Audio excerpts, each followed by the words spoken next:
بسم اللہ الرحمن الرحیم نحمدہ ونصلی ونسلم علی رسولہ الکریم اما بعد۔ ناظرین کرام، جامعہ انواریہ کے زیر اہتمام بخاری شریف کا سلسلہ وار درس جاری ہے۔ کتاب العلم، علم کا بیان چل رہا ہے۔ باب نمبر 37، باب لیبلغ العلم الشاہد الغائب، حاضر غائب تک علم کو پہنچا دیں، یعنی جو علم کی محفل میں موجود ہے وہ علم کی باتیں ان تک پہنچائیں جو اس محفل میں موجود نہیں تھے۔ اس باب کی باب سابق گزرے ہوئے باب کے ساتھ مناسبت اس طرح ہے کہ باب سابق گزرے ہوئے باب میں متعلم طالب علم کی عالم کی طرف مراجعات کا بیان ہے۔ طالب علم کو اگر کوئی بات سمجھ میں نہ آئے تو وہ اپنے استاد سے دوبارہ پوچھے، اس کا بیان تھا۔ اور اس باب میں غائب تک علم پہنچانے کا ذکر ہے، اور جو غائب تک علم پہنچائے گا وہ اس کی طرف مراجعات کرے گا۔ تو نفس مراجعات میں دونوں باب مناسب ہیں، ایک دوسرے سے تعلق رکھنے والے ہیں۔ اس کے بعد امام بخاری رحمۃ اللہ علیہ نے فرمایا، قال لہ ابن عباس عن النبی صلی اللہ علیہ وسلم۔ اس بات کو حضرت عبداللہ بن عباس رضی اللہ تعالیٰ عنہ نے نبی صلی اللہ علیہ وسلم سے اس بات کی روایت کی ہے، یعنی نبی صلی اللہ علیہ وسلم کا یہ ارشاد شاہد یعنی حاضر غائب کو پہنچا دیں۔ یہ حدیث معلق ہے، کتاب الحج میں امام بخاری نے اس کو موصولاً روایت کیا ہے، اور وہ حدیث یہ ہے۔ حضرت عبداللہ بن عباس رضی اللہ تعالیٰ عنہما بیان کرتے ہیں کہ اللہ کے نبی علیہ الصلاۃ والسلام نے یوم النحر یعنی 10 ذی الحج کے دن لوگوں کو آپ نے خطبہ ارشاد فرمایا۔ پس فرمایا، اے لوگوں، یہ کون سا دن ہے؟ لوگوں نے کہا یہ حرمت والا دن ہے۔ پھر آپ نے فرمایا، یہ کون سا شہر ہے؟ لوگوں نے کہا یہ حرمت والا شہر ہے۔ پھر آپ نے فرمایا، یہ کون سا مہینہ ہے؟ لوگوں نے کہا یہ حرمت والا مہینہ ہے، یعنی احترام والا مہینہ ہے۔ آپ نے فرمایا، تمہاری جانیں اور تمہارا مال اور تمہاری عزتیں ایک دوسرے پر اس طرح حرام ہیں جس طرح تمہارے اس دن میں، تمہارے اس شہر میں اور تمہارے اس مہینے میں حرمت ہے، یعنی اس مہینے میں قتل کرنا، جنگ کرنا جس طرح حرام ہے، اس دن جنگ کرنا جس طرح حرام ہے، اس شہر میں، شہر مکہ میں جنگ کرنا جس طرح حرام ہے، اسی طرح ایک دوسرے کی جان، ایک دوسرے کا مال، ایک دوسرے کی عزت تم پر اسی طرح حرام ہے۔ پھر آپ صلی اللہ علیہ وسلم نے ان کلمات کو بار بار دہرایا، پھر اپنا سر بلند کر کے فرمایا، اے اللہ، کیا میں نے تبلیغ کر دی؟ کیا میں نے پہنچا دیا؟ اے اللہ، کیا میں نے پہنچا دیا؟ حضرت عبداللہ بن عباس رضی اللہ تعالیٰ عنہما نے کہا، اس ذات کی قسم جس کے قبضہ قدرت میں میری جان ہے، یہ ضرور آپ کی اپنی امت کے لیے وصیت تھی، شاہد حاضر غائب کو پہنچا دیں۔ حدیث نمبر 104، حدثنا عبداللہ بن یوسف قال حدثنی اللیث قال حدثنی سعید عن ابی شریح انه قال لعمر بن سعید وهو يبعث البعوث الى مکہ اذن لی ایها الامیر احدثك قولا قام به النبی صلی اللہ علیہ وسلم الغد من یوم الفتح سمعته اذنایا ووعاه قلبی وابصرته عینایا حین تکلم به حمد اللہ واثنى علیہ ثم قال ان مکہ حرمها اللہ ولم يحرمها الناس فلا يحل لامرئ يؤمن باللہ والیوم الآخر ان يسفك بها دما ولا يعضد بها شجرة فإن أحد ترخص لقتال رسول الله صلی اللہ علیہ وسلم فيها فقولوا ان اللہ قد اذن لرسوله ولم يأذن لكم وانما اذن لي فيها ساعة من نهار ثم عادت حرمتها اليوم كحرمتها بالامس وليبلغ الشاهد الغائب۔ امام بخاری رحمۃ اللہ علیہ فرماتے ہیں کہ ہم کو عبداللہ بن یوسف نے حدیث بیان کی، انہوں نے کہا مجھ کو لیث نے حدیث بیان کی، انہوں نے کہا مجھ کو سعید نے حدیث بیان کی ابی شریح سے، انہوں نے عمرو بن سعید سے اس وقت کہا جب وہ مکے کی طرف لشکر بھیج رہے تھے، اے امیر، میں آپ سے ایک حدیث بیان کرتا ہوں جس کو کل نبی صلی اللہ علیہ وسلم نے فتح مکہ کے دن کھڑے ہو کر فرمایا تھا۔ اس حدیث کو میرے 2 کانوں نے سنا اور میرے دل نے اس کو یاد رکھا، اور جس وقت آپ نے وہ حدیث فرمائی میری دونوں آنکھوں نے آپ کو دیکھا۔ آپ نے اللہ تعالیٰ کی حمد و ثنا کی، یعنی تعریف بیان کی، پھر فرمایا، بے شک مکے کو اللہ نے حرم قرار دیا ہے، حرمت والا بنا دیا ہے، اس کو لوگوں نے حرم نہیں قرار دیا۔ بس جو شخص بھی اللہ پر اور یوم آخرت پر ایمان رکھتا ہو اس کے لیے مکے میں خون بہانا جائز نہیں ہے اور نہ مکے کے درخت کو کاٹنا جائز ہے۔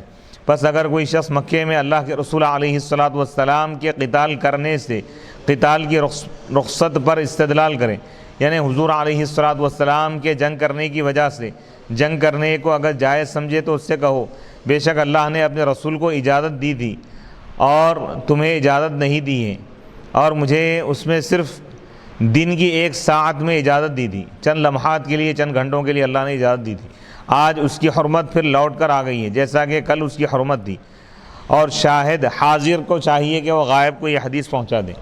فقیل لأبی شریح ما قال عمرو قال انا اعلم منك یا ابا شریح ان مکۃ لا تعیذ عاصیا ولا فارا بدم ولا فارا بخربۃ۔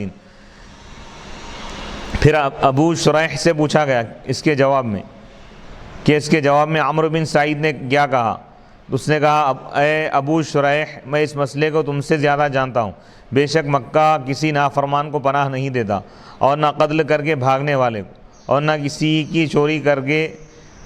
کسی کے مال کو چوری کر کے بھاگنے والے کو بھی مکہ پناہ نہیں دیتا۔ باب کے عنوان کے ساتھ حدیث کی مطابقت اس جملے میں نبی پاک علیہ السلام نے فرمایا کہ حاضر غائب کو حدیث پہنچا دے۔ اس حدیث کے راویوں کا تذکرہ: عبداللہ بن یوسف، لیث بن سعد مصری، سعید بن ابی سعید المقبری، ان سب کا تعارف گزر چکا ہے۔ ابو شریح خویلد بن صخر الخزاعی الکعبی، یہ فتح مکہ کے بعد اسلام قبول کیے تھے۔ اس دن انہوں نے بنو کعب بن خزاعہ کے جھنڈے اٹھائے ہوئے تھے۔ انہوں نے رسول اللہ صلی اللہ علیہ وسلم سے 20 احادیث روایت کی۔ امام بخاری اور امام مسلم 2 حدیثوں پر متفق ہیں۔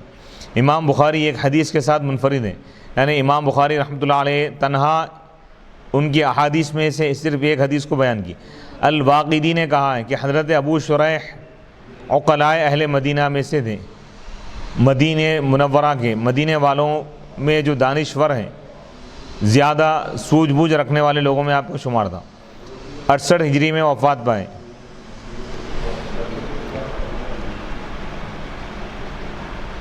اس حدیث میں عمرو بن سعید کا نام ہے، یہ ابن امیہ القرشی الاموی ہیں، یہ صحابی تھے نہ اخیار تابعین میں سے تھے، ان کے والد کے صحابی ہونے میں اختلاف ہے۔ علامہ ابن اثیر نے کہا ہے کہ ان کی کنیت ابو امیہ ہے، یہ مدینہ کا امیر تھا اور حضرت ابن زبیر رضی اللہ تعالیٰ عنہما سے جنگ کرنے کے لیے جا رہا تھا۔ پھر 70 ہجری، ایک قول ہے 73 ہجری میں حضرت عبداللہ بن زبیر رضی اللہ تعالیٰ عنہ کو عبد الملک بن مروان نے قتل کر دیا تھا۔ عمرو بن سعید حضرت عبداللہ بن زبیر رضی اللہ تعالیٰ عنہ سے قتال کے لیے مکے کی طرف لشکر روانہ کر رہا تھا۔ اس کا سبب یہ تھا کہ جب حضرت معاویہ رضی اللہ تعالیٰ عنہ وفات پائے تو یزید نے حضرت عبداللہ بن زبیر رضی اللہ تعالیٰ عنہ سے اپنی بیعت کو طلب کیا۔ حضرت عبداللہ بن زبیر رضی اللہ تعالیٰ عنہ نے اس کی بیعت سے انکار کرتے ہوئے مکہ مکرمہ چلے گئے۔ اس پر یزید غضبناک ہوا اور مکے کے والی یحییٰ بن حکیم کو پیغام بھیجا کہ وہ حضرت عبداللہ بن زبیر رضی اللہ تعالیٰ عنہ سے بیعت لے۔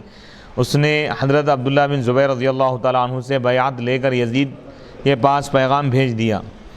یزید نے کہا میں اس کی بیعت کو قبول نہیں کروں گا، حتیٰ کہ یہاں تک کہ اس کو زنجیروں میں جکڑ کر میرے پاس بھیج دو۔ وہ حضرت عبداللہ بن زبیر رضی اللہ تعالیٰ عنہ کے پاس گیا۔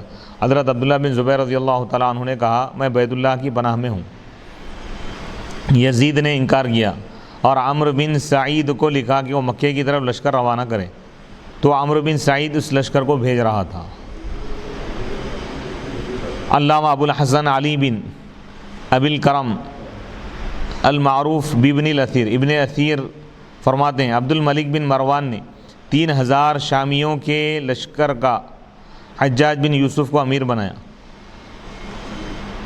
عبد الملک بن مروان نے 3000 شامیوں کے لشکر کا حجاج بن یوسف کو امیر بنایا اور اس کو حضرت عبداللہ بن زبیر رضی اللہ تعالیٰ عنہ سے قتال کے لیے، جنگ کے لیے روانہ کیا۔ اس سال جب لوگ حج سے فارغ ہو گئے تو حجاج کے منادی نے، حجاج کی طرف سے اعلان کرنے والے نے اعلان کیا کہ تم لوگ اپنے گھروں کو لوٹ جاؤ، کیونکہ ہم عبداللہ بن زبیر ملحد پر منجنیق سے سنگ باری کر رہے ہیں۔ پھر انہوں نے منجنیق سے کعبے پر پتھر برسانے شروع کر دی۔ انہوں نے حضرت عبداللہ بن زبیر سے بہت زبردست قتال کیا، یعنی جنگ کی، حتیٰ کہ منگل کے دن جمادی الاخری 73 ہجری کو حضرت عبداللہ بن زبیر رضی اللہ تعالیٰ عنہ شہید کر دیے گئے۔ جس وقت حضرت عبداللہ بن زبیر رضی اللہ تعالیٰ عنہ کو شہید کیا گیا اس وقت ان کی عمر 72 سال تھی، ان کی خلافت 9 سال رہی، کیونکہ 64 ہجری میں ان کی بیعت کی گئی تھی اور 73 ہجری میں وہ شہید کر دیے گئے۔ علامہ ابو الحسن علی بن خلف بن عبد الملک ابن بطال مالکی فرماتے ہیں اللہ تعالیٰ نے انبیاء علیہم السلام سے یہ میثاق لیا تھا، عہد لیا تھا کہ وہ دین کی تبلیغ کریں گے، دین کو پہنچائیں گے اور اپنی امتوں کو بیان کریں گے، اور اللہ تعالیٰ نے علماء کو انبیاء کا وارث بنایا، جانشین بنایا، اس لیے ان پر بھی دین کی تبلیغ کرنا اور اس کو بیان کرنا اور اس کو تمام روئے زمین پر پھیلانا واجب ہے، حتیٰ کہ یہاں تک کہ اسلام تمام ادیان مذاہب پر غالب آ جائے۔ اور نبی صلی اللہ علیہ وسلم نے اپنے زمانے میں جس کو بھی دین کی تبلیغ کا حکم دیا اس پر دین کی تبلیغ کرنا فرض عین ہو گیا تھا، لیکن ہمارے دور میں اس زمانے میں دین کی تبلیغ کرنا فرض کفایہ ہے، کیونکہ اب دین ہر طرف پھیل چکا ہے۔ یعنی نبی پاک علیہ السلام کے دور میں صحابہ پر یہ فرض عین تھا کہ جس صحابی کو حکم دیتے ان کے لیے حضور علیہ السلام جس صحابی کو دین کی تبلیغ اور تعلیم کا حکم دیتے وہ کام ان پر فرض ہو جاتا، یعنی ہر ایک پر فرض عین تھا۔ جس کو بھی کوئی حدیث یا کوئی آیت اگر معلوم ہوتی دوسروں تک پہنچانا ان پر لازم تھا، لیکن آج کے دور میں کیونکہ دین پوری دنیا میں پھیل چکا ہے، عام ہو چکا ہے، تو لہذا اب دین کی تبلیغ کرنا ہر ایک پر فرض عین نہیں ہے بلکہ فرض کفایہ۔ یعنی مسلمانوں میں ایک بڑی جماعت، علماء کی جماعت اگر اس کام کو اگر انجام دے تو باقی لوگوں سے یہ ذمہ داری ساقط ہو جائے گی، ختم ہوگی۔ حضرت ابو شریح نے عمرو بن سعید کو مکے پر حملہ کرنے سے روکنے کی کوشش کی، کیونکہ جب امیر مملکت شریعت کے خلاف کوئی کام کرے تو عالم پر اس کو منع کرنا، اس کو روکنا واجب ہے، خواہ اس نے عالم سے سوال نہ کیا ہو۔ باب کی مذکور حدیث کی تعویل میں، اس باب کی جو حدیث ذکر کی گئی ہے اس کی تعویل میں حضرت ابو شریح اور عمرو بن سعید میں اختلاف ہوا۔ حضرت ابو شریح نے اس حدیث کو عموم پر محمول کیا کہ مکے کی حرمت دائماً ثابت ہے، یعنی مکے میں جنگ کرنا، کسی کو قتل کرنا حرام ہے، اور کسی فتنے کی وجہ سے مکے کو قتال کے لیے مباح کر لینا جائز نہیں۔ یعنی اگر مکے کے حرم کے علاقے میں اگر کوئی مجرم اگر گھس کر اگر آ جائے تو اس کو وہاں پر قتل نہیں کیا جائے گا، بلکہ اس کو پہلے باہر نکالا جائے۔ حرم میں کسی کو نہیں مارا جائے گا، جنگ نہیں کی جائیں گی، اور اس میں کسی کو قتل کرنے کے لیے بھی قتال کرنا جائز نہیں۔ بڑے سے بڑا مجرم بھی اگر حرم میں آ جائے تو حکومت وقت اس کو وہاں پر نہیں مار سکتی، کیونکہ حرم کا علاقہ ہے۔ اللہ کا فرمان ہے وَمَن دَخَلَهُ كَانَ آمِنًا، جو اس میں داخل ہو گیا وہ امن والا ہو گیا۔ تو اس ایریے میں، اس علاقے میں، حرم میں کسی کو قتل کرنا جائز نہیں ہے، جنگ کرنا بھی جائز نہیں ہے، اور اس میں کسی کو قتل کرنے کے لیے بھی قتال کرنا، جنگ کرنا جائز نہیں ہے، کیونکہ نبی صلی اللہ علیہ وسلم نے فرمایا ہے کہ آپ سے پہلے یعنی حضور سے پہلے کسی کے لیے مکے میں قتال کرنا جائز تھا، اور نہ آپ کے بعد کسی کے لیے اس میں قتال کرنا جائز ہے۔ یعنی حضور سے پہلے بھی کسی کے لیے اس میں قتال کرنا جائز نہیں تھا، اور آپ کے بعد بھی قیامت تک کسی حکومت کے لیے بھی، کسی بھی شخص کے لیے یہ جائز نہیں ہے کہ وہ مکے میں جنگ کرے، حرم میں جنگ کرے۔ اس میں صرف 1 ساعت کے لیے آپ کا قتال کرنا جائز ہوا تھا، اس کے بعد اس کی حرمت پھر اسی طرح لوٹ آئی۔ عمرو بن سعید نے اس حدیث کی تعویل کی کہ مکہ کسی نافرمان کو پناہ نہیں دیتا، اور حضرت عبداللہ بن زبیر رضی اللہ تعالیٰ عنہ کو نافرمان اور باغی قرار دیا، کیونکہ انہوں نے یزید کی بیعت سے انکار کر دیا تھا اور اپنی حکومت قائم کر لی تھی۔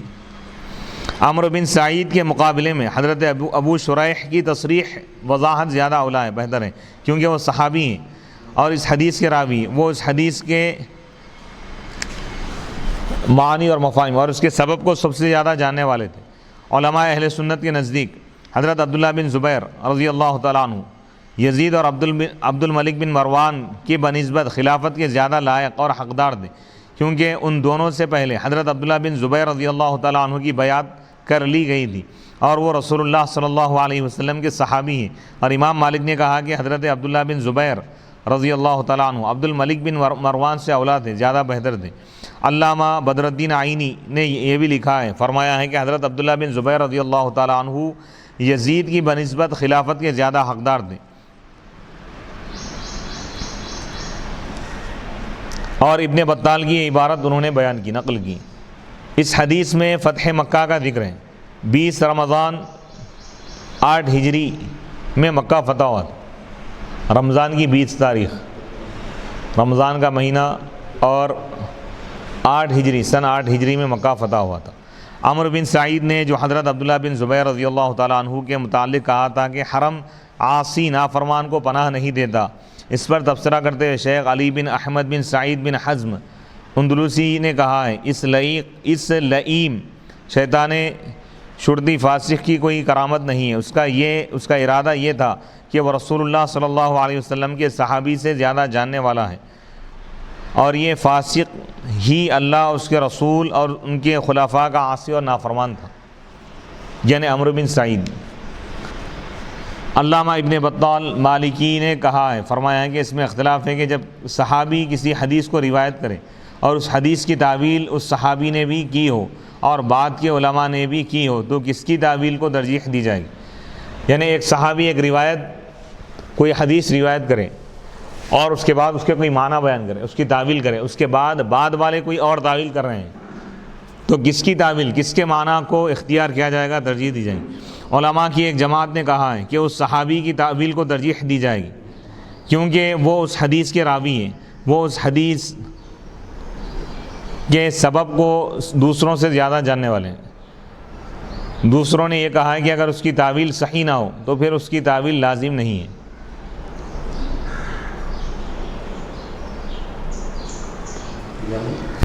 یعنی صحابی کوئی حدیث بیان کرے اور اس کا کوئی مطلب بیان کرے اور بعد والے کوئی اور مطلب بیان کریں تو کس معنی کو اختیار کیا جائے گا؟ صحابی جو معنی بیان کرے اس پر عمل کریں گے یا بعد والے جو معنی بیان کریں؟ تو صحابی جو معنی بیان کرے اس پر عمل کیا جائے گا۔ امام شافعی رحمۃ اللہ علیہ کا مذہب یہ ہے کہ راوی کی روایت پر عمل کیا جائے گا، اس کے عمل کی اتباع نہیں کی جائے گی۔ امام اعظم ابو حنیفہ رحمۃ اللہ علیہ کا مذہب یہ ہے کہ اس کے عمل کی اتباع کی جائے گی، اس کی روایت کی اتباع نہیں کی جائے گی۔ راوی کی مخالفت کی کئی اقسام ہیں۔ مخالفت بالکلیہ یعنی کئی قسمیں ہیں، یعنی مکمل طور پر اس کی مخالفت کرنا۔ مخالفت ظاہرہ بطور تخصیص، تعویل محتمل یا مجمل، اور ان تمام اقسام میں اختلاف ہے، یعنی کوئی تعویل کریں گے یا مکمل طور پر اس کی مخالفت کریں۔ راوی کوئی حدیث روایت کرے اور وہ معنی قرآن و حدیث کے خلاف اگر دکھ رہے ہیں یا نہیں، یہ دیکھا جائے گا۔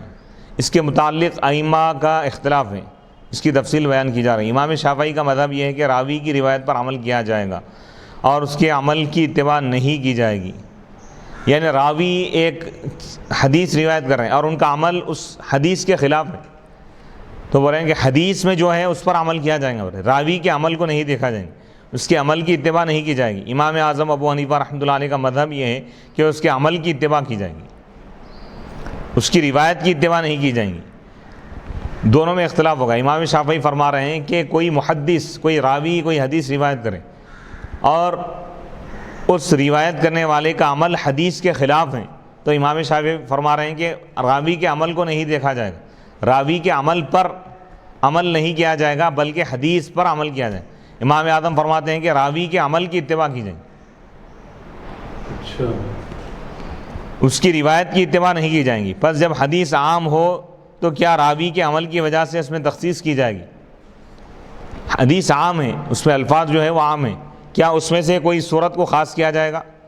اسی طرح جب حدیث کا لفظ مجمل ہو، تفصیل نہیں بیان کی گئی، اس مجمل ہے، اجمال کے ساتھ ہے، اور راوی اس حدیث کو اس کے کسی ایک احتمال پر، کوئی ایک معنی پر محمول کرے تو کیا اس کے مذہب پر عمل کیا جائے گا؟ حدیث مجمل ہے، اس میں تفصیل نہیں ہے، لیکن راوی حدیث بیان کرنے کے بعد اس کے کوئی ایک معنی اپنی طرف سے بیان کر رہے ہیں تو کیا اس پر عمل کیا جائے گا یا نہیں؟ مذہب شافعی کا ظاہر یہ ہے کہ اگر راوی کی تعویل ظاہر حدیث کے خلاف ہو، حدیث کے ظاہر کے خلاف ہو، تو حدیث کی طرف رجوع کیا جائے گا، حدیث پر عمل کیا جائے گا. اور اگر اس کے احتمالات میں سے کوئی ایک احتمال راجح ہو تو اس کی طرف رجوع کیا جائے گا. کوئی ایک معنی اگر سمجھ میں آ رہے ہیں تو اس پر عمل کیا جائے گا. اس کی مثال دے رہے ہیں، سونے کی بے، سونے کے عوض سود ہے، یعنی سونے کے بدلے میں سونا اگر بیچ رہے ہیں، کمی زیادتی اگر ہو تو حرام.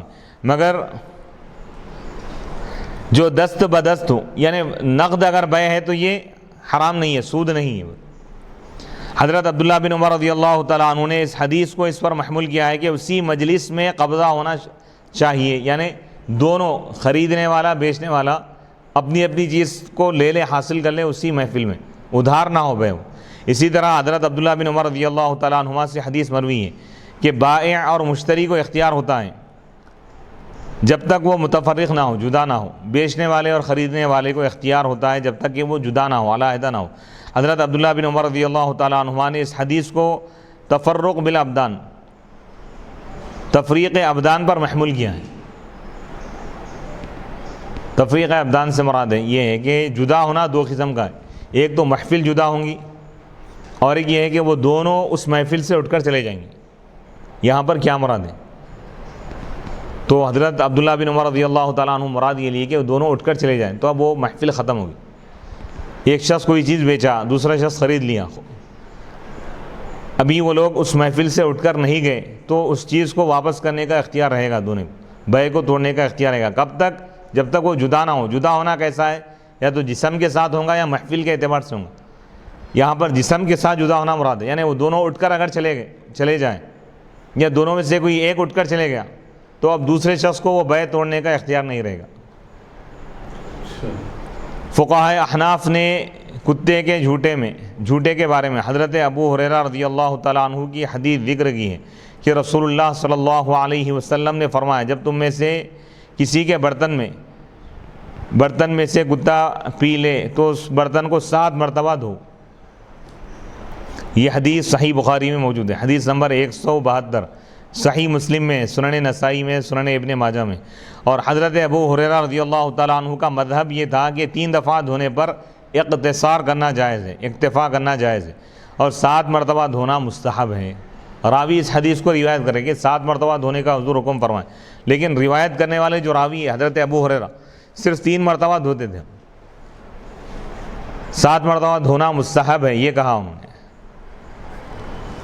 تو اب احناف حضرت ابو ہریرہ کے عمل کو اختیار کریں گے، یعنی 3 مرتبہ دھو لینا کافی، 7 مرتبہ ضروری نہیں ہے. لیکن امام شافعی کیا کرتے ہیں؟ اس کو 7 حدیث میں کیا ہے؟ 7 کا ذکر ہے، لہذا 7 مرتبہ دھونا چاہیے. حضرت ابو ہریرہ رضی اللہ تعالیٰ عنہ کی اس حدیث کو باب مخالفت سے شمار کرنا چاہیے، جو بمعنی نسخ ہے نہ کہ بمعنی تخصیص، کیونکہ 3 دفعہ دھونے پر اختصار کرنا 7 دفعہ دھونے کے عدد محدود کے خلاف ہے. یعنی ان کا جو عمل ہے حدیث کے خلاف ہے. حضرت ابو ہریرہ رضی اللہ عنہ حدیث میں 7 مرتبہ دھونے کا ذکر ہے اور یہ 3 مرتبہ دھوتے تھے. شارح فرما رہے ہیں کہ میں کہتا ہوں کہ حضرت ابو ہریرہ رضی اللہ تعالیٰ عنہ نے 7 کے عدد کی مخالفت اس لیے کی ہے کہ ان کے نزدیک 7 دفعہ دھونا منسوخ ہو چکا تھا. اب نسخ پر محمول کرنا صحابی کے حق میں حسن ظن ہے. راوی جو عمل کر رہے ہیں ان کا عمل یہ بتاتا ہے کہ وہ حدیث کو سمجھ گئے. حضرت ابو ہریرہ رضی اللہ تعالیٰ عنہ کے پاس 7 مرتبہ دھونے کا جو حکم تھا وہ حکم منسوخ ہو گیا، 3 مرتبہ دھونا اب یہ باقی ہے. لہذا ان کے عمل کو ہم دیکھیں گے کہ صحابی کیا عمل کر رہے ہیں، کیونکہ صحابی سے بڑھ کر کوئی حدیث کو سمجھنے والا نہیں ہے. سبحان اللہ. حدیث سے رسول برحق ہے لیکن اس کو سب سے زیادہ صحابی سمجھنے والے، ان کا عمل بھی برحق ہے. سبحان اللہ. اسی طرح حضرت عائشہ رضی اللہ تعالیٰ عنہ نے یہ حدیث روایت کی ہے کہ جب اللہ عز و جل نے نماز کو فرض کیا تو 2 رکعت فرض کی تھی، حضر میں اور سفر میں بھی. پھر سفر کی نماز تو برقرار رہی، سفر میں 2 رکعت دی، 4 رکعت والی 2 رکعت پڑھیں گے. البتہ حضر کی نماز میں 2 رکعت زیادہ کر دی گئی، یعنی 2 رکعت کا اضافہ کیا گیا. اور حضرت عائشہ رضی اللہ تعالی عنہا سفر میں بھی پوری نماز ادا فرماتی تھی۔ چنانچہ کوفیوں نے ان کے عمل کو ترک کر دیا، چھوڑ دیا، اور ان کی حدیث پر عمل کیا اور کہا کہ سفر میں نماز کو قصر کرنا فرض ہے۔ اس کو اشہب نے امام مالک سے روایت کیا، اور امام شافعی کے نزدیک قصر کرنے میں اور پوری نماز پڑھنے میں اختیار ہے۔ امام شافعی کے پاس پوری نماز بھی پڑھ سکتے ہیں سفر میں، 4 رکعت بھی، اور 2 رکعت بھی پڑھ سکتے ہیں، لیکن احناف کے پاس 4 رکعت پڑھنا گناہ ہے، 2 رکعت پڑھنا فرض ہے، ضروری ہے۔ اگر تنہا پڑھیں یا اگر امامت کریں یا اگر مقیم امام کے پیچھے اگر پڑھے تو پوری نماز پڑھیں گے۔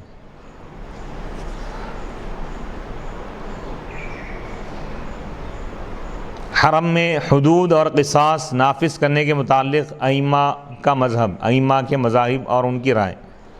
حرم کے علاقے میں شرعی سزائیں نافذ کر سکتے یا نہیں؟ علامہ جمال الدین عبد الرحمن بن علی بن محمد جوزی حنبلی فرماتے ہیں اس پر اجماع ہے، اتفاق ہے کہ جو شخص حرم میں کوئی جرم کرے، کوئی گناہ کرے، اس کو امن نہیں دی جائیں گی، امن نہیں دیا جائے گا اس کو، کیونکہ اس نے حرم کی بے حرمتی کی ہے اور امان کو رد کر دیا ہے، امن کو۔ اس میں علماء کا اختلاف ہے کہ جس نے حرم سے باہر کوئی جرم کیا، حرم کے باہر کوئی گناہ کیا، پھر اس نے حرم میں پناہ لے لی، اس کے متعلق ابو بکر المروزی نے امام احمد بن حنبل سے روایت کیا ہے کہ جب اس نے کسی کو قتل کیا ہو یا کسی کا ہاتھ کاٹا ہو یا غیر حرم میں کوئی اور جرم کیا ہو جو حد لگانے کا موجب ہو، جس کی وجہ سے حد نافذ ہوتی ہے سزا، پھر وہ حرم میں داخل ہو گیا ہو تو اس پر حد نہیں لگائی جائے گی اور نہ اس سے قصاص لیا جائے گا، لیکن اس کو کوئی چیز فروخت کی جائے گی، نہ اس سے کوئی چیز خریدی جائیں گی، نہ اس کو کھانا دیا جائے گا حتیٰ کہ وہ حرم سے باہر نکل آئے، اور اس نے حرم کے اندر کوئی جرم کیا ہے تو اس کو سزا دی جائے گی۔ اور امام احمد بن حنبل سے روایت ہے کہ اس نے حرم سے باہر قتل کیا، پھر حرم میں داخل ہو گیا تو اس کو قتل نہیں کیا جائے گا، اور اگر اس کا جرم قتل سے کم ہو تو اس پر حد قائم کی جائے گی۔ امام اعظم ابو حنیفہ رحمۃ اللہ علیہ اور ان کے اصحاب کا بھی یہی قول ہے، اور امام مالک، امام شافعی نے کہا ہے کہ خواہ اس نے قتل کیا ہو یا قتل سے کم جرم کیا ہو، گناہ کیا ہو، تمام صورتوں میں اس پر حرم میں حد قائم کی جائے گی۔ احناف کے پاس اور اکثر ائمہ کے پاس حرم میں کوئی سزا نافذ نہیں کرے، حرمت والا جو ایریا ہے مکہ المکرمہ میں، جس میں اگر کوئی شخص گناہ کر کے پناہ لے، وقت کی حکومت اور وقت کا بادشاہ بھی اس کو حرم کے باہر نہیں کر سکتا، اس کو نہ وہاں پہ مار سکتا نہ سزا دے سکتا، ان خود اپنی خودی سے باہر جب آئیں تو اس کے بعد اس کو گرفتار کیا جائے، کیونکہ اللہ تعالیٰ کا ارشاد ہے وَمَن دَخَلَهُ كَانَ آمِنًا، جو اس میں داخل ہو جائے وہ امن والا ہے۔ سبحان اللہ، سبحان اللہ۔ حتیٰ کہ حرم میں ایک پرندے کو بھی نہیں مار سکتے، حرم کا جتنا ایریا ہے، اگر وہاں پر کوئی درخت ہو تو درخت کا ایک پتا بھی نہیں اکھاڑ سکتے، گھاس بھی نہیں اکھاڑ سکتے، تو حرمت والا ایریا ہے وہاں پہ۔ وَمَن دَخَلَهُ كَانَ آمِنًا، تو اس کا احترام ہر مسلمان کے لیے لازم ہے۔ علامہ بدر الدین محمود بن احمد عینی حنفی فرماتے ہیں اس حدیث میں اللہ کے رسول علیہ الصلاۃ والسلام کا یہ ارشاد ہے جو شخص اللہ پر اور یوم آخرت پر ایمان لایا ہو اس کے لیے حرم میں خون بہانا جائز نہیں۔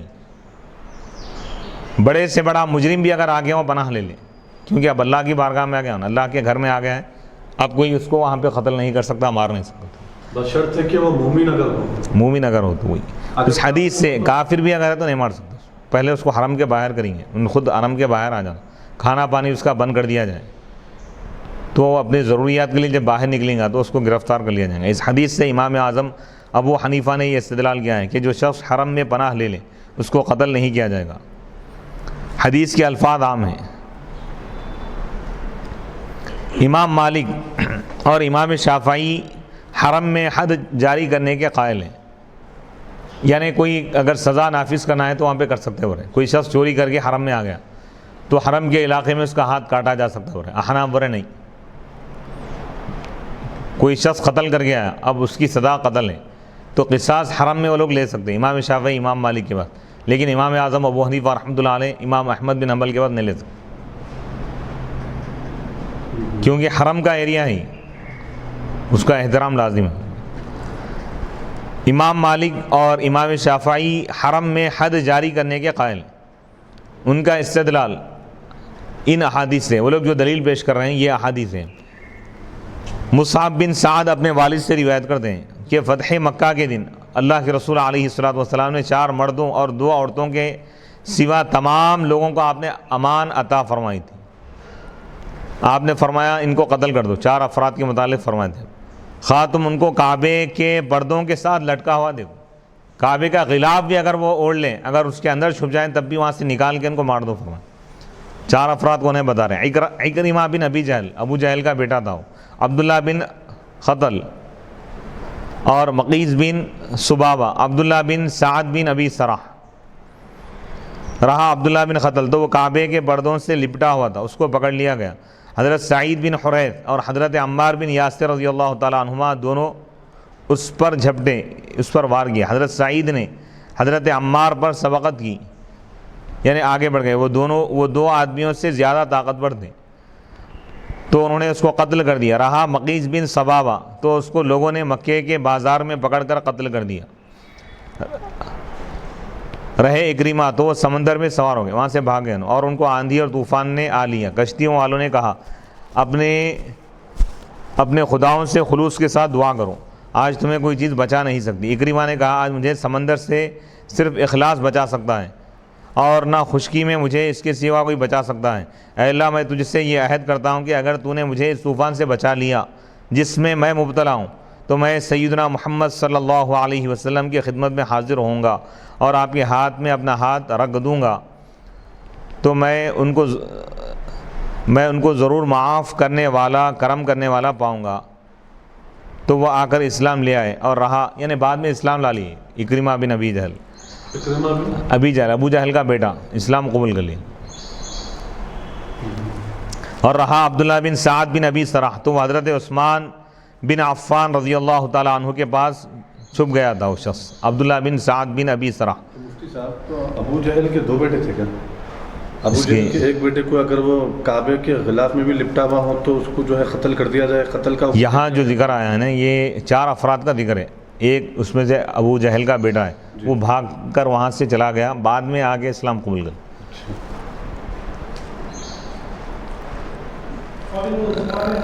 حضرت عثمان غنی رضی اللہ تعالیٰ عنہ کے پاس عبداللہ بن سعد بن ابی سرح، حضرت عثمان غنی رضی اللہ تعالیٰ عنہ کے پاس یہ شخص چھپ گیا تھا، اس کو بھی قتل کرنے کا حکم تھا۔ بس جب رسول اللہ صلی اللہ علیہ وسلم نے لوگوں کو بیعت کے لیے بلایا تو وہ اس کو لے کر آئے اور اس کو رسول اللہ صلی اللہ علیہ وسلم کے سامنے کھڑا کر دیا اور کہا یا رسول اللہ عبداللہ سے آپ بیعت لے لیجیے۔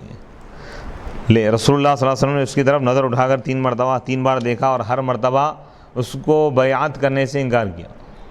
پھر 3 بار کے بعد آپ نے اس کو بیعت عطا فرمائی، اس سے بیعت لے لی۔ پھر اپنے اصحاب کی طرف متوجہ ہو کر فرمایا کیا تم میں کوئی سمجھدار آدمی نہیں تھا کہ جب اس نے دیکھا کہ میں اس کو بیعت کرنے سے ہاتھ سے روک رہا ہوں تو وہ اس کو قتل کر دیتا؟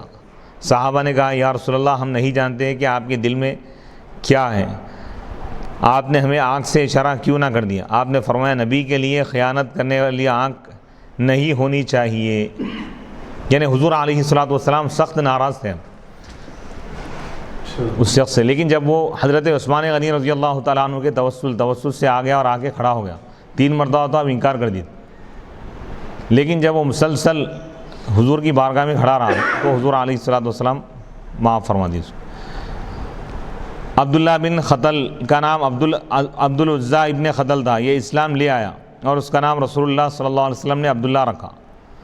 اس نے مدینہ کی طرف ہجرت کی اور اس کو رسول اللہ صلی اللہ علیہ وسلم نے صدقات وصول کرنے کے لیے بنو خزاعہ کے ایک شخص کے ساتھ بھیجا، وہ اس کے لیے کھانا تیار کرتا تھا اور اس کی خدمت کرتا تھا۔ یہ دونوں مجمع نامی مقام پر قیام کیے رہے۔ اس نے خزاعی کو کھانا پکانے کے لیے کہا اور وہ دوپہر کو سو گیا۔ جب بیدار ہوا تو خزاعی سویا ہوا تھا، اس نے کھانا نہیں پکایا تھا، اس نے اس پر حملہ کر کے اس کو قتل کر دیا اور اسلام سے مرتد ہو کر مکے کی طرف بھاگ گیا۔ عبداللہ بن خطل اشعار میں رسول اللہ صلی اللہ علیہ وسلم کی ہجو کرتا تھا، مذمت کرتا تھا، اور اس کی 2 فاسقہ باندیاں تھیں، یہ دونوں اختل کے حکم سے اس کے بنائے ہوئے ہجو کے اشعار مذمت کے اشعار کو گاتی تھی۔ رسول اللہ صلی اللہ علیہ وسلم نے جن عورتوں کو قتل کرنے کا حکم دیا تھا، خواہ وہ کعبے کے پردوں سے لپٹی ہوئی وہ دونوں یہی تھی۔ اور عبداللہ بن اختل یعنی اس کے 2 باندیاں تھیں جو وہ اشعار گنگنایا کرتی تھی۔ حضرت انس بن مالک رضی اللہ تعالیٰ عنہ بیان کرتے ہیں کہ رسول اللہ صلی اللہ علیہ وسلم فتح مکہ کے سال کعبے میں داخل ہوئے۔ آپ صلی اللہ علیہ وسلم کے سر انور پر خود تھا، یعنی وہ لوہے کی بنی ہوئی ایک ہیلمٹ کی طرح ایک وہ تھی، ایک ٹوپی۔ جب آپ نے اس کو اتارا تو ایک شخص نے آ کر کہا، بے شک ابن اختل کعبے کے پردوں سے لپٹا ہوا ہے۔ آپ نے فرمایا اس کو قتل کر دو۔ ابن اختل کے قصے سے حرم مکے میں حدود اور قصاص قائم کرنے کے جواز پر استدلال کیا ہے؟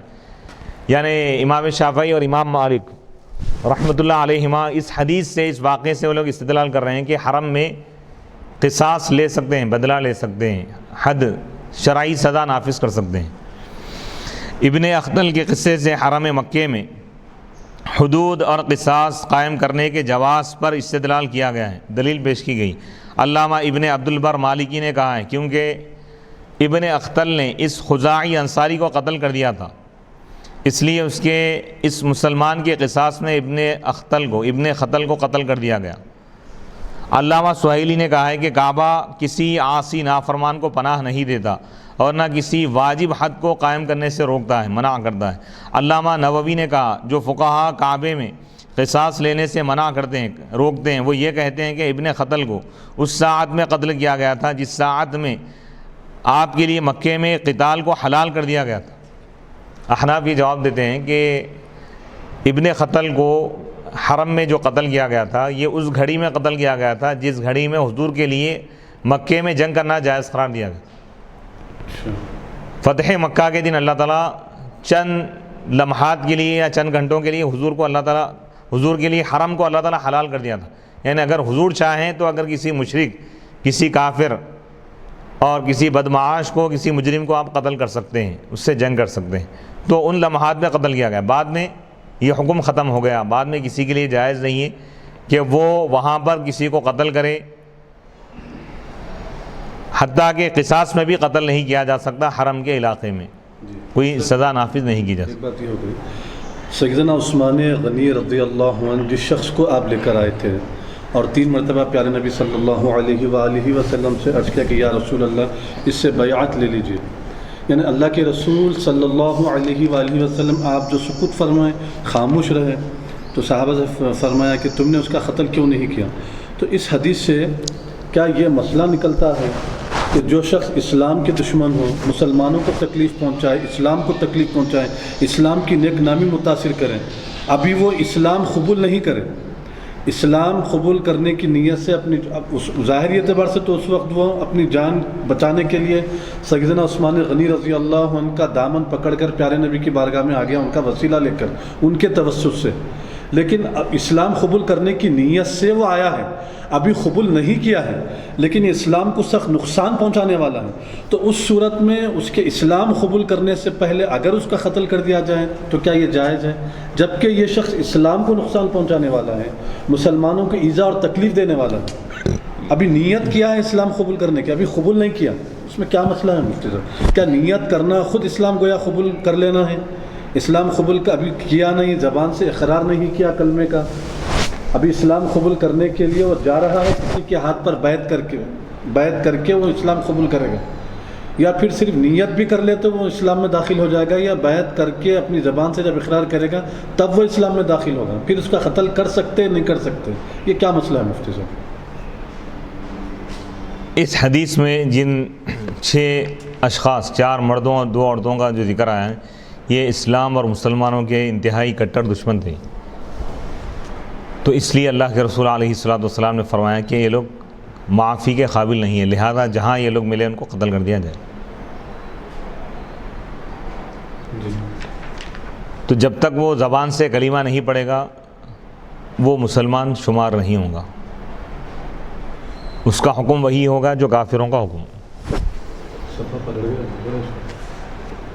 تو اس حدیث میں امام شافعی امام مالک رحمۃ اللہ علیہ اس حدیث سے یہ بتانا چاہتے ہیں کہ ابن خطل یہ جو اس مجرم کو حرم میں قتل کیا گیا تھا، تو لہذا حرم میں قصاص لے سکتے ہیں۔ کوئی مجرم اگر آ جائے اور وہ قتل کر کے آئے تو وہاں پر حرم کے ایریے میں اس کو قتل کیا جا سکتا ہے۔ تو احناف اس کے جواب میں کہتے ہیں کہ یہ اس وقت کی بات ہے جب اللہ کے رسول علیہ الصلوۃ والسلام کے لیے اللہ تعالیٰ کسی حکمت اور مصلحت کی وجہ سے چند گھنٹوں کے لیے یا چند لمحات کے لیے اللہ تعالیٰ اللہ کے رسول کو یہ اجازت دیا تھا اللہ تعالیٰ کہ اللہ کے رسول اگر چاہیں تو جنگ کر سکتے ہیں۔ اب حضور کے بعد یہ کسی کو اجازت نہیں ہے، یہ حضور کے ساتھ خاص تھا۔ یہ حرم کی جو حرمت ہے لوٹ کر آ گئی ہے، پہلے جیسا حرم تھا ویسی۔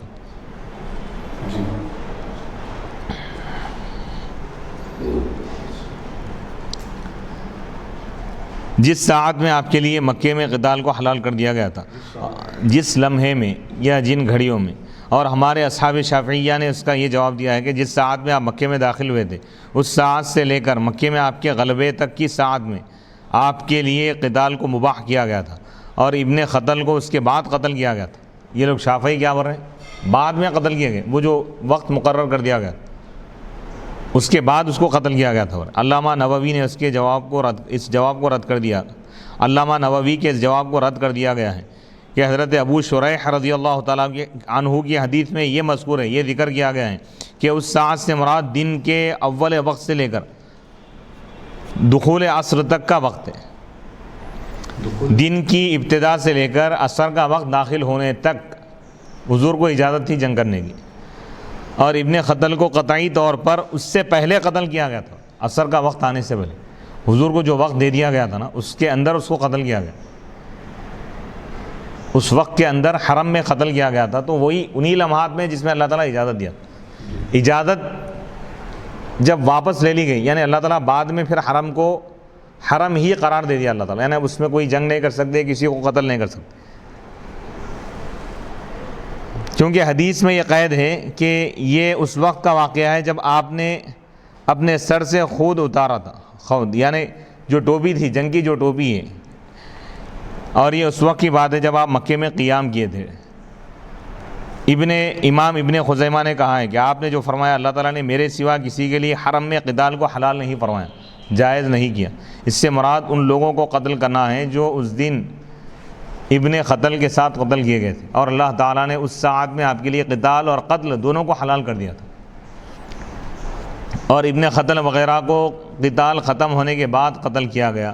بعض علماء نے اس حدیث سے یہ استدلال کیا ہے، دلیل پیش کیے ہیں کہ اگر کوئی ذمی رسول اللہ صلی اللہ علیہ وسلم کو برا گئے تو اس کو بھی قتل کر دیا جائے گا۔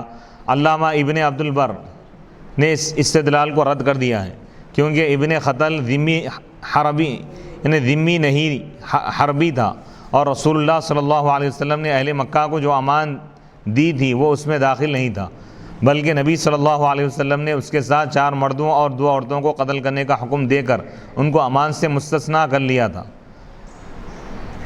جیسا کہ ہم نے سنن نسائی کی حدیث سے ہم بیان کر چکے ہیں۔ اور ابن خطل نے ایسے متعدد کام کیے تھے، ایسے کئی کام کیے تھے جو اس کو قتل کرنے کے موجب تھے، سبب تھے۔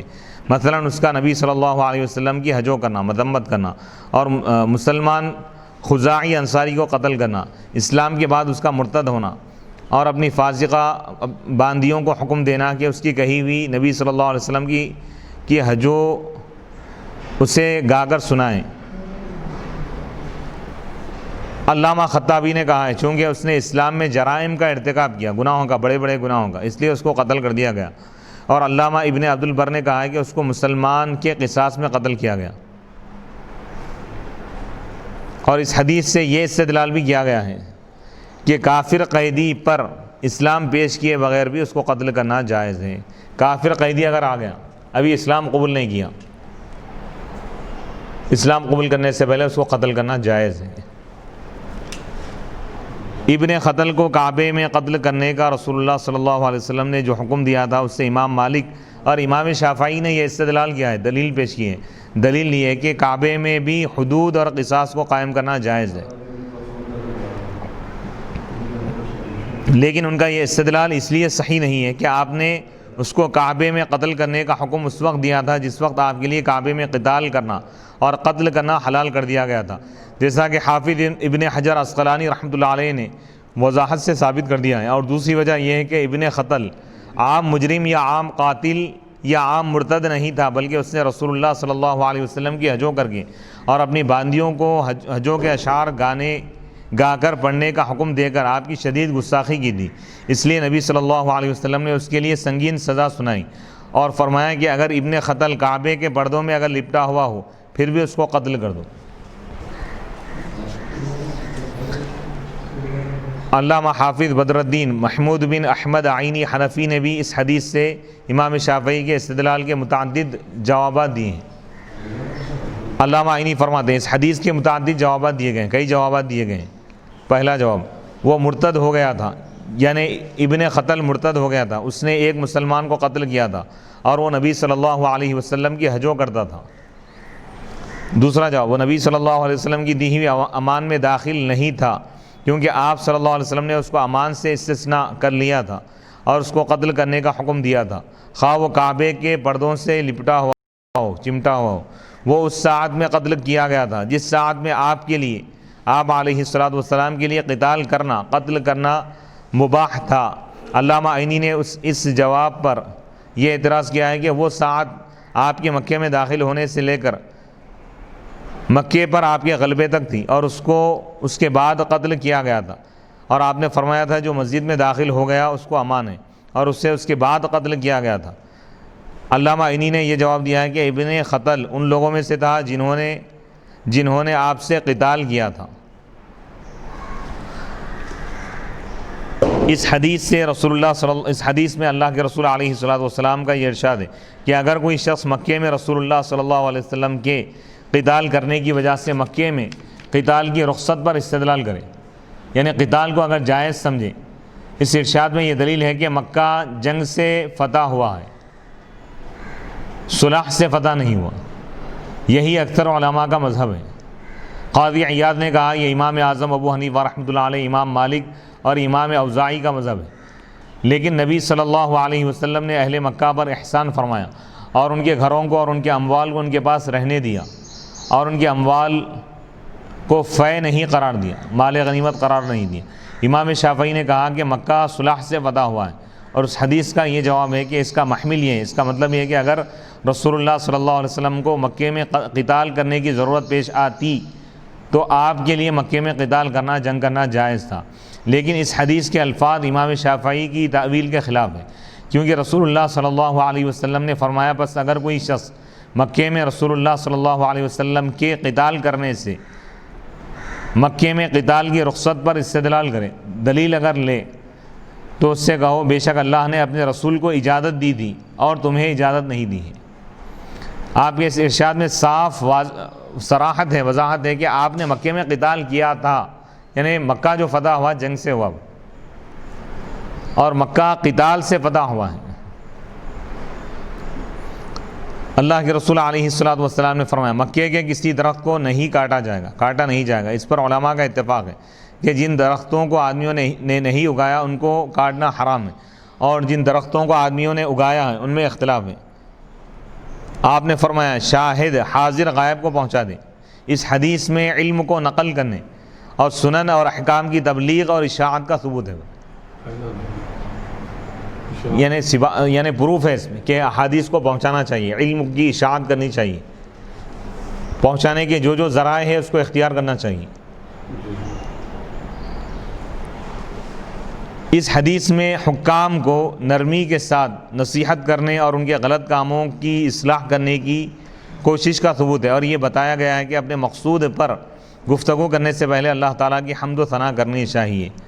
اس حدیث میں یہ ذکر ہے کہ ایک تابعی نے صحابی سے اپنے اجتہاد سے اختلاف کیا، اگرچہ کہ صحابی کا موقف صحیح تھا۔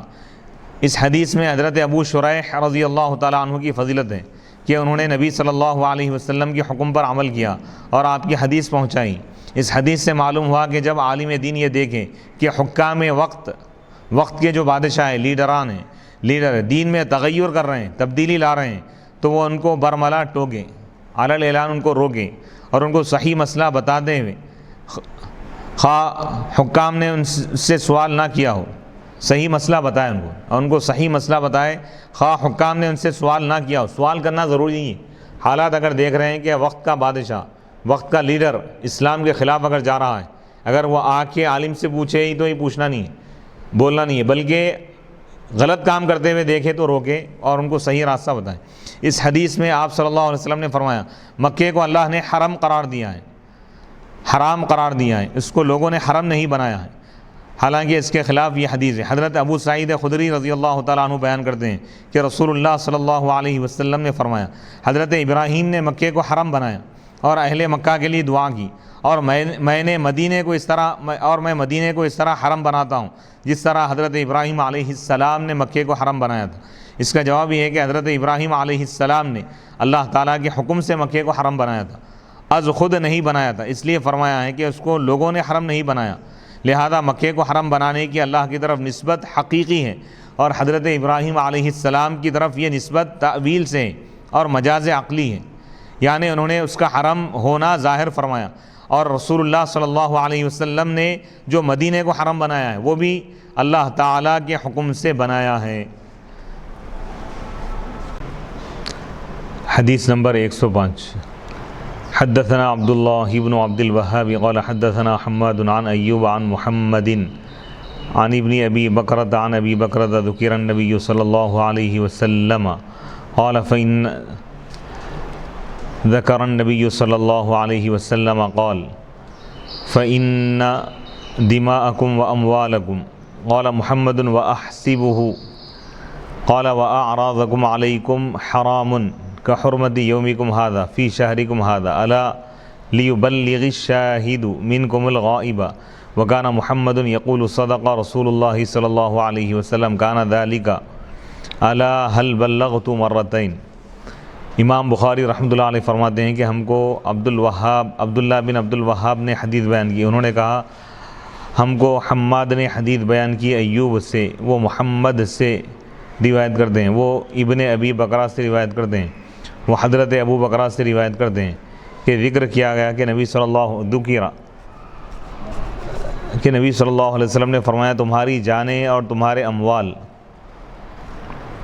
راوی نے کہا مال، محمد نے کہا میرا گمان ہے کہ آپ نے فرمایا اور تمہاری عزتیں تم پر اس طرح حرام ہیں جس طرح آج کے دن تمہارے اس شہر میں حرام ہیں۔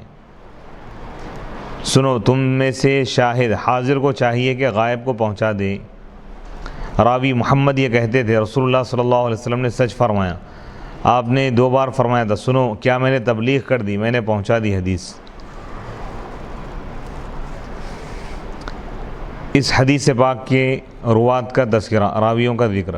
عبداللہ بن عبد الوہاب ابو محمد الجمحی، امام بخاری ان سے روایت کرنے میں منفرد ہے، یہ ثقہ معتبر ہے، ثبت ہے۔ یحییٰ اور دوسروں نے ان کی توثیق کی ہے، ان کو معتبر قرار دیا ہے۔ ابو حاتم نے کہا یہ صدوق سچے ہیں، ثقہ ہیں، قابل اعتبار ہیں، یہ 228 ہجری میں وفات پائے۔ باب نمبر 38 باب اثم من کذب علی النبی صلی اللہ علیہ وسلم، نبی اکرم صلی اللہ علیہ وسلم پر یعنی نبی صلی اللہ علیہ وسلم کے خلاف حضور علیہ السلام کے متعلق جھوٹ باندھنے کا گناہ، یعنی نبی صلی اللہ علیہ وسلم کی طرف کوئی جھوٹی بات اگر منسوب کر دے تو اس کا کیا گناہ ہے، اس کو بیان کیا جا رہا ہے۔ جھوٹ اور سچ کی 3 تعریفیں ہیں۔ مذہب حق یہ ہے کہ کلام کا واقعہ کے مطابق نہ ہونا، حقیقت کے مطابق نہ ہونا جھوٹ ہے، اور کلام کا واقعہ کے مطابق ہونا سچ ہے۔ دوسری تعریف نظام معتزلی کے نزدیک کلام کا اعتقاد مخبر کے مطابق نہ ہونا جھوٹ ہے، یعنی خبر دینے والے کے عقیدے کے مطابق کلام کا نہ ہونا یہ جھوٹ ہے، اور کلام کا اعتقاد مخبر کے مطابق ہونا سچ ہے۔ خبر دینے والے کے عقیدے کے مطابق اگر کلام ہے تو وہ سچ ہے۔ جاحظ کے نزدیک کلام کا واقع اور اعتقاد مخبر کے مطابق نہ ہونا جھوٹ ہے، اور کلام کا واقع اور اعتقاد مخبر کے مطابق ہونا سچ ہے، یعنی جاحظ کے پاس 2 چیزیں ہیں، کلام حقیقت کے بھی مطابق ہو اور خبر دینے والے کے عقیدے کے مطابق بھی اگر ہو، 2 چیزیں شرط ہے تو سچ ہے وہ۔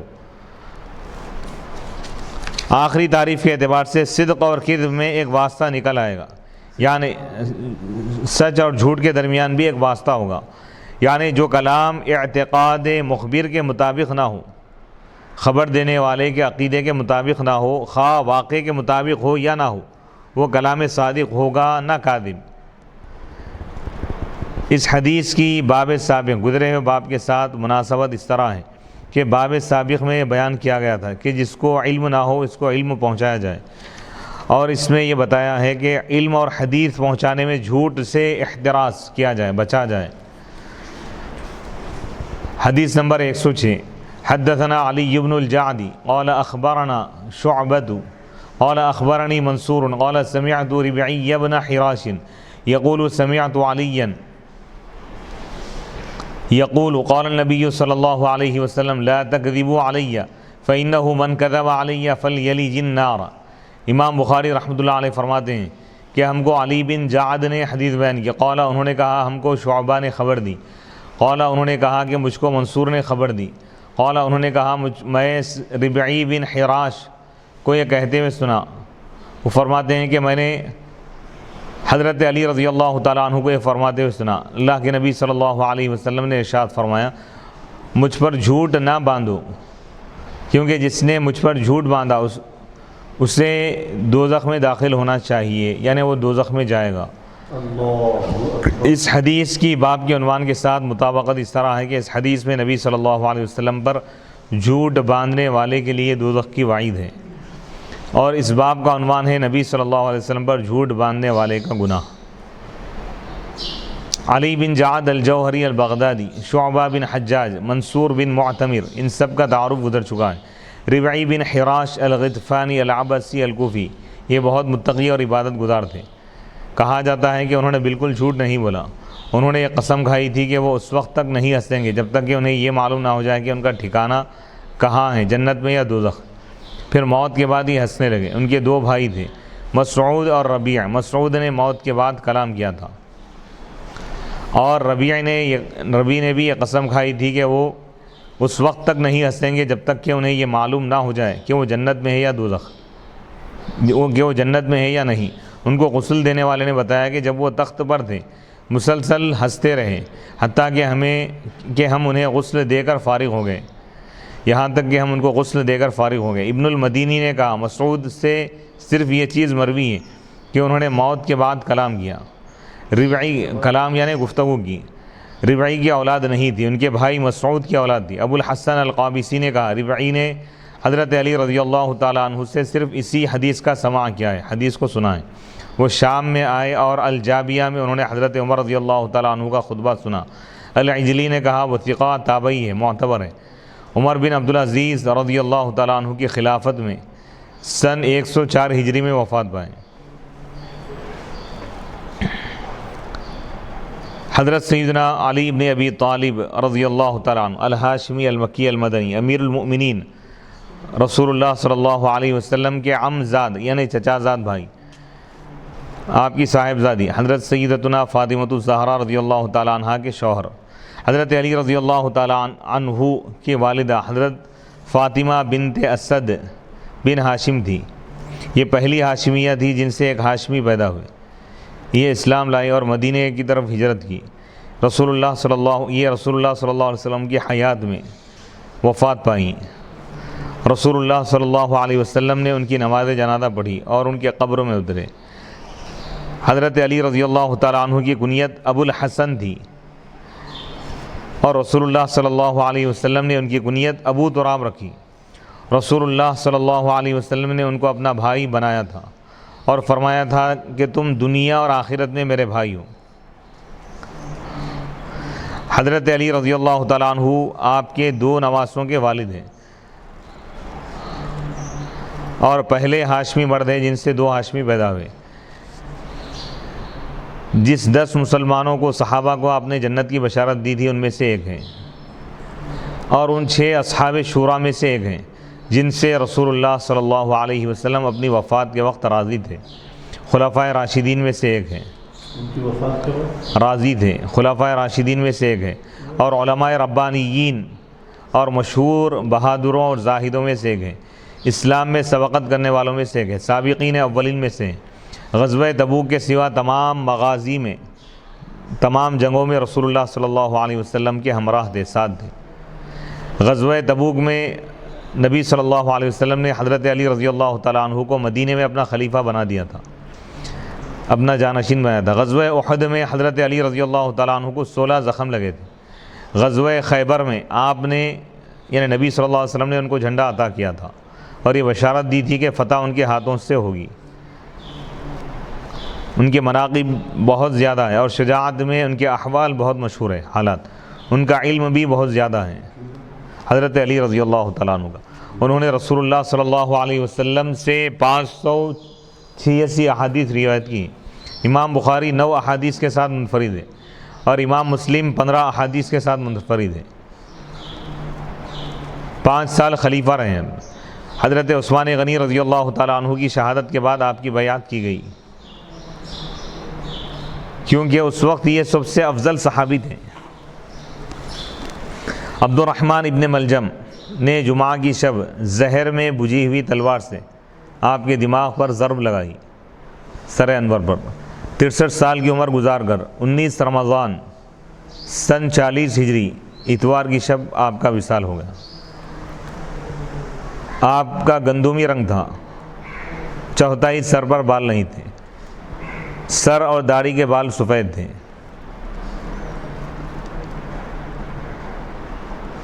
داڑھی مبارکہ گھنی اور لمبی تھی، چہرہ حسین تھا جیسے 14ویں رات کا چاند ہو۔ آپ کی مزار پاک کوفہ میں۔ صحابہ میں علی ابن ابی طالب نام کے کوئی اور نہیں ہیں۔ نبی صلی اللہ علیہ وسلم کی طرف جھوٹ بات کو منسوب کرنا سنگین گناہ کبیرہ ہے، بہت بڑا گناہ کبیرہ ہے۔ نبی صلی اللہ علیہ وسلم پر جھوٹ باندھنا یعنی حضور کی طرف جھوٹ کو منسوب کرنا دوزخ میں داخل ہونے کا سبب ہے۔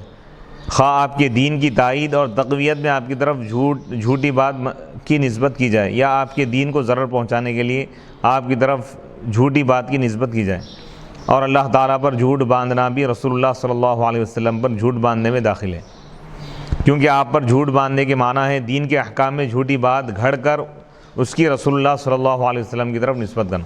حضور جو نہیں فرمائے وہ حضور فرمائے بلکہ کہنا یہ بھی کیا ہے، جھوٹ میں شامل ہے۔ تو احادیث وغیرہ اگر کوئی چیز بیان کر رہے ہیں تو پورے حوالے کے ساتھ اور پوری تحقیق کے ساتھ بیان کرنا چاہیے۔ اگر یہ اعتراض کیا جائے کہ جھوٹ بولنا معصیت ہے، گناہ ہے، نافرمانی ہے، اور ہر معصیت دوزخ میں داخل ہونے کا سبب ہے، دوزخ میں جانے کا سبب ہے۔ قرآن مجید میں وَمَن يَعْصِ اللَّهَ وَرَسُولَهُ وَيَتَعَدَّ حُدُودَهُ يُدْخِلْهُ نَارًا خَالِدًا فِيهَا، جو اللہ اس کے رسول کی معصیت کرے، نافرمانی کرے اور اس کے حدود، اللہ کے حدود سے آگے بڑھ جائے، اللہ اس کو دوزخ کی آگ میں داخل کرے گا جس میں وہ ہمیشہ رہے گا۔ لہذا ہر شخص پر جھوٹ باندھنا معصیت ہے اور دخول نار کا سبب ہے، جہنم میں جانے کا سبب ہے۔ تو رسول اللہ صلی اللہ علیہ وسلم پر جھوٹ باندھنے کی کیا تخصیص ہے؟ تو اس کا جواب یہ ہے کہ رسول اللہ صلی اللہ علیہ وسلم پر جھوٹ باندھنا دوسرے لوگوں پر جھوٹ باندھنے کی بنسبت بہت سنگین ہے، کیونکہ آپ کی طرف جھوٹی بات گھڑ کر منسوب کی جائے گی تو اس کا تقاضا یہ ہوگا کہ وہ شرعی حکم ہے، اور جو لوگ اس کے جھوٹے ہونے پر مطلع نہیں ہوں گے وہ قیامت تک اس حکم پر عمل کرتے رہیں گے۔ عام لوگوں پر جھوٹ باندھنا بھی کبیرہ گناہ ہے، گناہ کبیرہ ہے، لیکن رسول اللہ صلی اللہ علیہ وسلم پر جھوٹ باندھنا بہت زیادہ سخت ترین گناہ کبیرہ ہے، کیونکہ جھوٹ بات حضور کی طرف کوئی منسوب کر کے اگر بیان کر دے گا، سننے والا اگر واقف نہیں ہے تو وہ اس کو دین سمجھ کر اس پر عمل کرتا جائے گا۔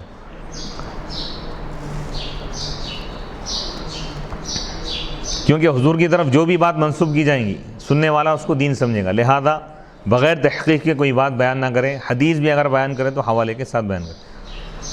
علامہ نووی نے کہا ہے کہ اس حدیث کے معنی ہے کہ آپ پر جھوٹ باندھنے کی سزا دوزخ میں داخل ہونا ہے، اور کبھی اللہ تعالیٰ اس سزا کو معاف بھی کر دیتا ہے، لہذا قطعی طور پر یہ نہیں کہا جائے گا کہ آپ پر جھوٹ باندھنے والا دوزخ میں داخل ہوگا۔ اسی طرح ہر گناہ کبیرہ کا حکم ہے، پھر اگر کسی مسلمان کو اس کبیرہ گناہ کی وجہ سے دوزخ میں داخل کیا گیا تو وہ ہمیشہ دوزخ میں نہیں رہے گا، بلکہ سزا دینے کے بعد اللہ تعالیٰ اس کو اپنے فضل اور رحمت سے دوزخ سے نکالے گا۔ وصلی اللہ تعالی علی خیر خلقہ سیدنا محمد وعلی آلہ واصحابہ وبارک وسلم اجمعین۔ اللہم صلی علی سیدنا محمد وعلی آلہ وصحبہ افضل صلواتک وعدد معلوماتک وبارک وسلم۔ ربنا آتنا فی الدنیا حسنۃ وفی الآخرۃ حسنۃ وقنا عذاب النار۔ اللہم احفظنا من کل بلاء الدنیا وعذاب الآخرہ۔ اللہم اکفنا بحلالک عن حرامک واغننا بفضلک عمن سواک۔ اللہم انک عفو کریم تحب العفو فاعف عنی یا کریم، فاعف عنا یا کریم۔ اللہم انا نسألک العفو والعافیۃ والمعافاۃ الدائمۃ فی الدین والدنیا والآخرہ۔ اللہم افتح لنا بالخیر واختم لنا بالخیر واجعل عواقب امورنا بالخیر، بیدک الخیر انک علی کل شیء قدیر۔ یا رب العالمین، یا ارحم الراحمین، یا اکرم الاکرمین، تو اپنے فضل و کرم سے نبی پاک علیہ الصلاۃ والسلام کے صدقے دفعل مولا ہم سب کو تمام آفتوں بلاؤں بیماریوں سے محفوظ فرما دے۔ عالم اسلام کے تمام مسلمانوں کو صحت اور عافیت عطا فرما، تمام بیماریوں سے اور تمام پریشانیوں سے عالم اسلام کی حفاظت فرما، عالم اسلام کے تمام مسلمانوں کو امن و عافیت عطا فرما۔ مولا ہم سب کو صحت اور عافیت عطا فرما۔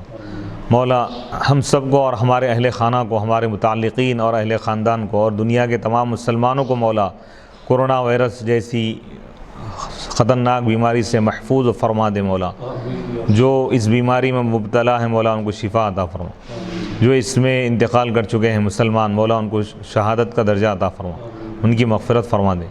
مولا دنیا سے اس کا خاتمہ فرما، پوری انسانیت کی حفاظت فرما، امن و عافیت عطا فرما، ہمارے گھروں میں امن و امان عطا فرما، سلامتی عطا فرما، ہر قسم کی وبا اور بلا سے ہماری حفاظت فرما، آسمانی بلاؤں، زمینی فتنوں سے اور وباؤں سے، بیماریوں سے، جانی اور مالی اور حوادثات سے ہماری حفاظت فرما، جانی اور مالی نقصان سے ہماری حفاظت فرما، ہر شر سے بچا، ہر خیر عطا فرما، آخری سانس تک مولا دین متین کی خدمت کی توفیق عطا فرما، احادیث مبارکہ کے فیوض و برکات سے مولا ہم کو بہرور فرما۔ حضور علیہ الصلاۃ والسلام کے نالین پاک کے صدقے میں مولا ہم کو امان عطا فرما، امن و امان عطا فرما، سلامتی عطا فرما، قبر کے عذاب، جہنم کے عذاب اور دنیا کی مصیبتوں، بلاؤں، غموں سے، خاص طور پر بیماریوں سے، حادثات سے، جانی اور مالی نقصان سے مولا ہماری حفاظت فرما۔ ہم سب کو صحت اور عافیت کے ساتھ مولا طویل زندگی عطا فرما، اور زندگی کا ایک ایک لمحہ تیری عبادت اور تیرے رسول کی اطاعت میں گزارنے کی توفیق عطا فرما۔ دین متین کی خدمت اور احادیث کی اشاعت اور فروغ کے لیے ایک ایک لمحہ صرف کرنے کی ہم کو توفیق عطا فرما، اور اس کو ہمارے لیے ذخیرہ آخرت بنا، نجات کا ذریعہ بنا۔ حضور علیہ الصلاۃ والسلام کی رحمت کا حصہ ہم کو عطا فرما، حضور کی نگاہ کرم کے صدقے میں مولا ہماری دعاؤں کو قبول فرما۔ وصلی اللہ تعالی علی خیر خلقہ سیدنا محمد وآلہ واصحابہ اجمعین والحمد للہ رب العالمین۔